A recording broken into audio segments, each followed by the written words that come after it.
একবার কল্পনা করুন তো, বাহিরে বের হলেই নিঃশ্বাস জমে যায়, চোখের পাপড়িতে বরফ জমে যায়, আর তাপমাত্রা -64 ডিগ্রি। এটা কোনো সিনেমার দৃশ্য নয়, এটা রাশিয়ার সাইবেরিয়ার ইয়াকুৎস্ক, পৃথিবীর সবচাইতে ঠান্ডা শহর।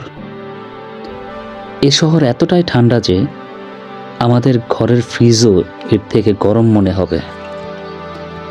তবুও এখানে মানুষ বাস করে। এ শহরে 3.5 লক্ষ মানুষের বসবাস। গাড়ির ইঞ্জিনগুলো সারাদিন সারা রাত চালু করেই রাখতে হয়, নয়তো আবার ইঞ্জিন জমে যাওয়ারও সম্ভাবনা থাকে। আপনি কি চাইবেন এমন একটি শহরে বসবাস করতে? তাহলে অবশ্যই কমেন্টস করে জানান।